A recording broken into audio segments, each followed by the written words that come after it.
Half hour brought to you by Brewers Outlet, Reagan Street in Sunbury, the beverage supermarket. Imports, domestics, microbrews, the best selection of beer anywhere. Wine coolers, waters, soft drinks, snacks. They roast their peanuts fresh and hot every day. 6 great flavors of slushies, ready-to-drink cocktails. High Noon, Jack Daniels, Crown Royal. And the pickle bar led by the Barrels and the Dills. Indeed, second to none. All at Brewers Outlet, Reagan Street in Sunbury, the beverage supermarket. And with that, we bring in the outstanding Bob Flounders. Sir, welcome back. Great to have you with us. Still waiting on an answer, sir. Still waiting on an answer. Well, hopefully we'll get that answer shortly. Once we do, then we'll go from there. But Penn State will play Florida International. Then it's Villanova after that. Then a bye week. And after the bye week, it's Oregon. So that's where everything is and how it's set up for Penn State at this stage. And, Drew Aller threw for 217 against Nevada. They were able to get the wide receivers involved. They combined for 16 catches between the three new wideouts, with Hudson and Pena catching 15 of them. Look, the bottom line is they did a good job of taking what the defense gave them. And defensively with the 3 takeaways, and turned the 3 takeaways into 16 points. That's one thing about college football, and about football in general. It's not just college football, it's football in general. It is a week-by-week game. That means in between games, there's a lot of talking in between games. Over and over and over again. A lot of talking in between games. And finally you get to the game. And I know, look, when we get to at the end of the month, when we get to the Oregon week, it'll be interesting how many of these I have to do. Same thing with Jack. I remember one year with Ohio State. It was Thursday at practice, and Jack said to me, he says, "How many have you done this week?" And I said, "I think I've done 14. And he says, "Golly," he said, "I think I've done about the same." He says, "Are you doing any more?" And I said, "No, I'm not doing any more." I said, "No matter what happens, anybody calls for Friday," I said, "the answer is going to be no." He says, "Same thing here." I said, "Good." I said, "You know what?" I said, "Let's just go to dinner." Shut everything out and then go from there.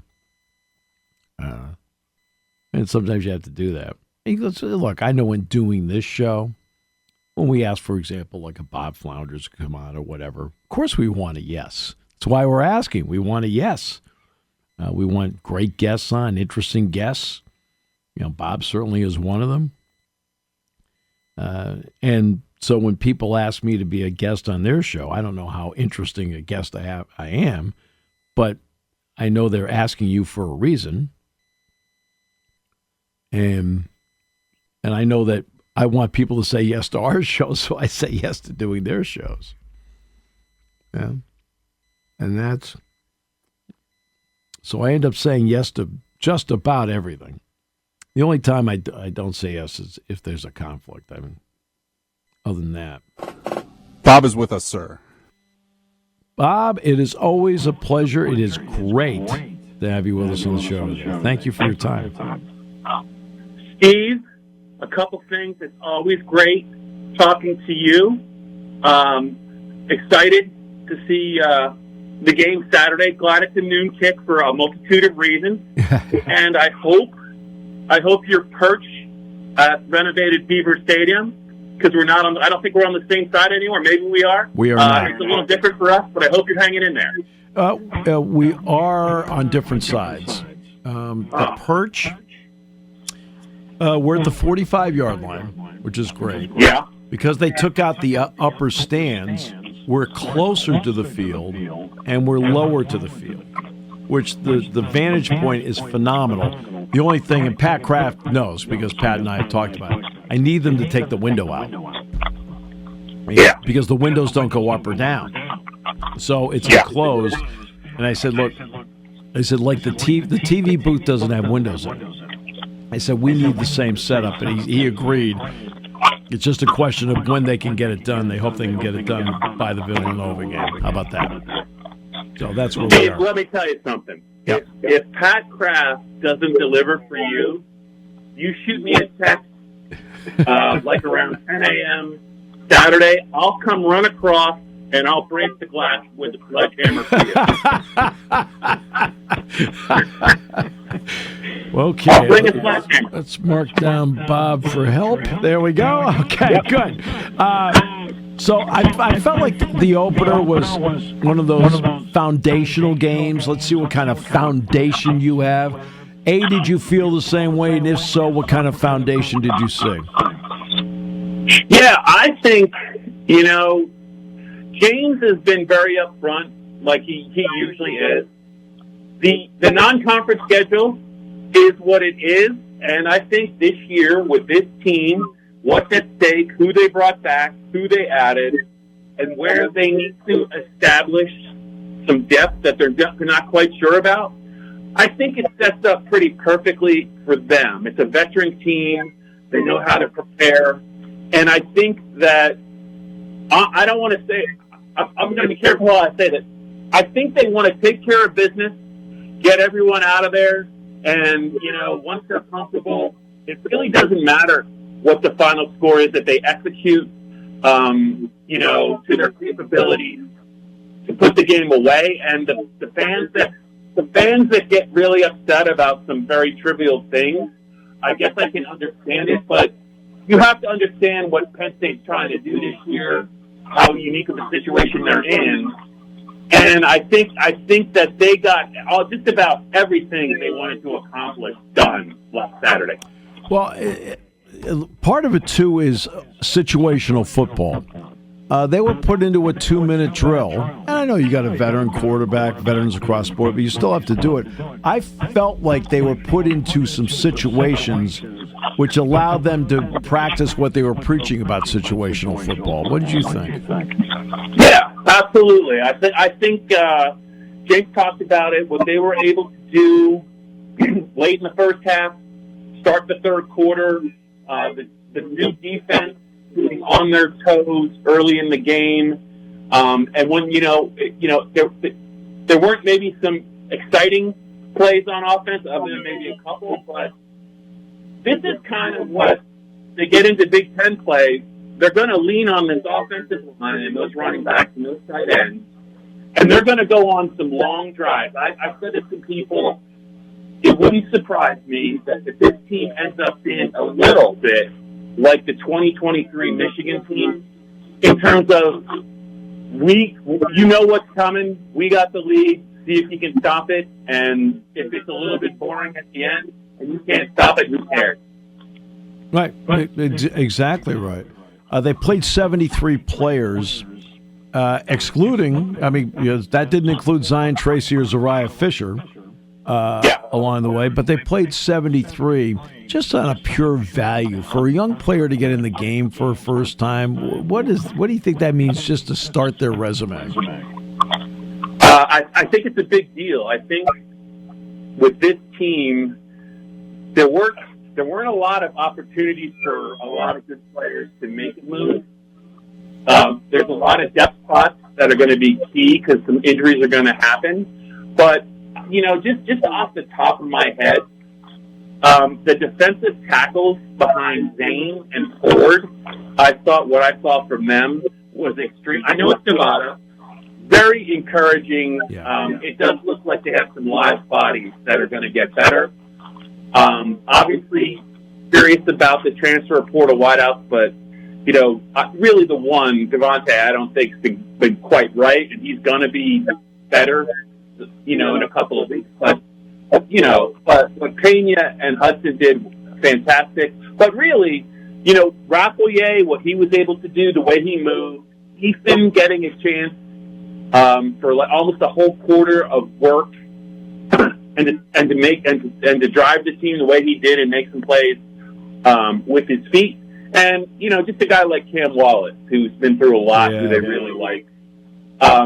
very, very encouraged to see them. I'm telling you, Steve, I think this freshman corner, Darius Dixon, as deep as that room is, by midseason, he's going to make a couple plays this season that are going to really help swing things in Penn State's favor, I believe.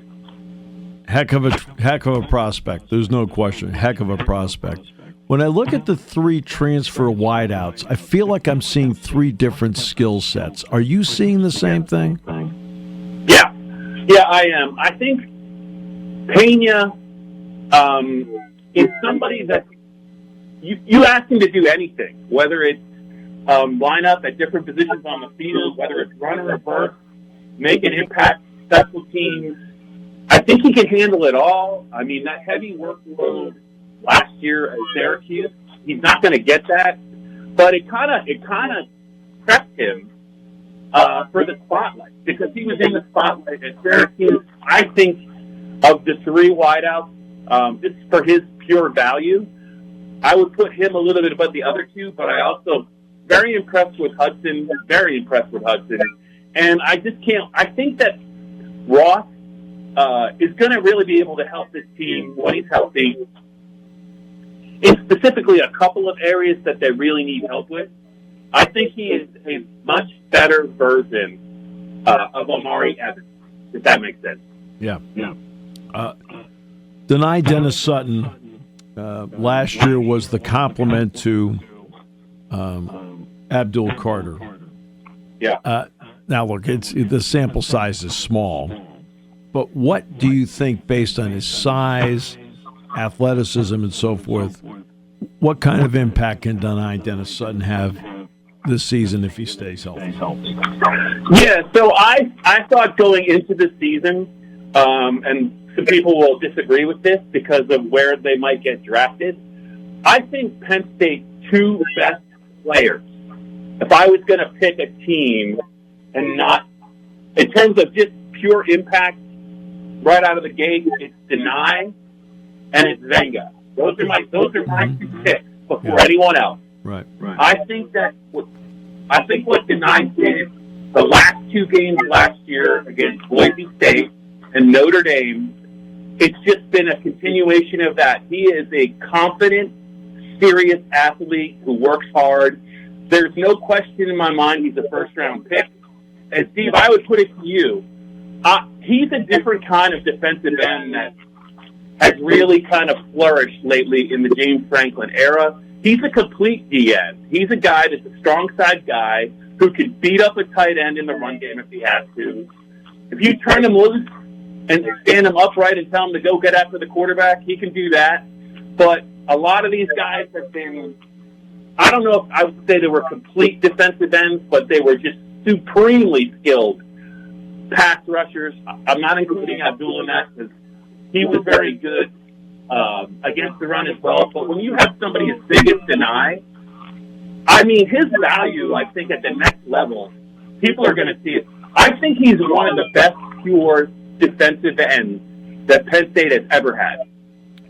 Well, let's add to that, because something that's invaluable at the next level is that the NFL teams, would like to idealistically incorporate zone blitz. Well, you need to have defensive ends that know how to drop and play zone blitz. Deni already has two interceptions in his career, the one at Indiana a couple of years ago and the one against Notre Dame. He has the athleticism and the length and the hands to make plays. Yeah.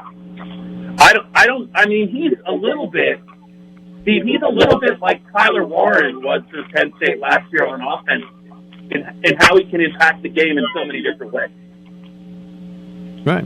No question about that as to how he plays. Penn State, you mentioned Dixon. So the corner play, Collins, Harris, Washington, Dixon. What kind of luxury is that for Jim Knowles if you have four lockdown corners that you can throw out there? And what does that mean as to what he can do with the other 9 guys? I think it's huge. I think that you're not going to see a lot maybe from the mad scientist maybe in the first 3 games. Right. What's coming. And I would also argue that if you kind of follow him, Steve, with who he was singling out on social media in the spring, in preseason. I think it was a huge priority for him to identify his nickel player. Yep. And I think that Zion, Tracy, and Wosley, with Jim Knowles kind of setting them up and putting them in the right spots, I think that position is one of the more underrated positions on the whole team. And I think especially Tracy, but also Wosley, are going to really, really enable him to do some creative things. Yeah, no, there's no question. It means that's why he plays a 4-2-5. Yeah. What do you think of Campbell and Rojas at the linebacking spots? I mean, DeLuca's a given. We know what Dominic can do. But what about Rojas and Campbell together out there? I thought what Campbell did was one of the more impressive things I saw for a kid making his first appearance at Beaver Stadium. I know he's a veteran. I know he had some good plays at North Carolina, had a good season. But he gets to the ball in a hurry. He hustles, doesn't take any plays off. I know he's going to be able to help them in pass coverage as well. But the way he found the football and the way he fought through traffic to get to the ball when he was blocked, when you pair him with Rojas in like a 4-2-5, there aren't many Penn State defenses that I've seen have been faster than those 11 guys, just because of the athleticism on the field. The offensive line, you brought it up about Venga. So it's Drew Shelton, it's Dawkins, it's obviously Donko and Rucci, and then they mix in Cousins, mix in T.J. Shanahan. When you look at this offensive line, what did they bring to the table that maybe we haven't seen in a while at Penn State? So it's their experience. It's, Steve, like late in the season, when the running game really took flight, starting with Maryland and then Oregon and then through the postseason. You would hear Nick Dawkins and you would hear Venga this offseason talking about, why did it happen? And they had become so in sync and so comfortable with each other that they could anticipate what was coming on defense. They knew what the alignment was. They knew who they had to pick up. They knew who was probably going to come free. Drew was on the same page with them. And I would just say that when James talks about, all these veteran guys, that he's kind of managing their reps in practice, and, they're very careful to make sure they're as close to 100% as possible. I think there's a world in which these guys just were rusty a little bit in the opener, just because they were kind of protecting him a little bit, and they didn't want to risk too much. And I think that you're going to see some significant improvement in the next few weeks as those guys shake off the rust, get to actually hit somebody, get to communicate a little bit better. And the other thing, Steve, is as good as Anthony Donko was at tackle, I think you have to give him a little leeway playing guard, just because it's a new position, right? Different expectations, different things you have to be on the lookout for. All those things, I think, were in play a little bit in the opener, and I just think you're going to see this offensive line ascend. Bob, it is always a pleasure. Love the insight and appreciate everything, including your ability to come over and offer to take care of the window. It would be my pleasure to do it, and I would do it right in front of Pat Kraft if you wanted to. How bold you are. Thank you so much, Bob. Appreciate it. All right, see ya. Bob Flounders, PennLive.com. And this half hour being brought to you by our good friends at Brewers Outlet, Reagan Street in Sunbury, the beverage supermarket, imports, domestics, microbrews, the best selection of beer anywhere, wine coolers, water, soft drinks, snacks. They roast their peanuts fresh and hot every day. 6 great flavors of slushies. And ready to drink cocktails. High Noon Jack Daniels Crown Royal. Pickle Bar led by the Barrels and the Dills. My 2 favorites, indeed second to none.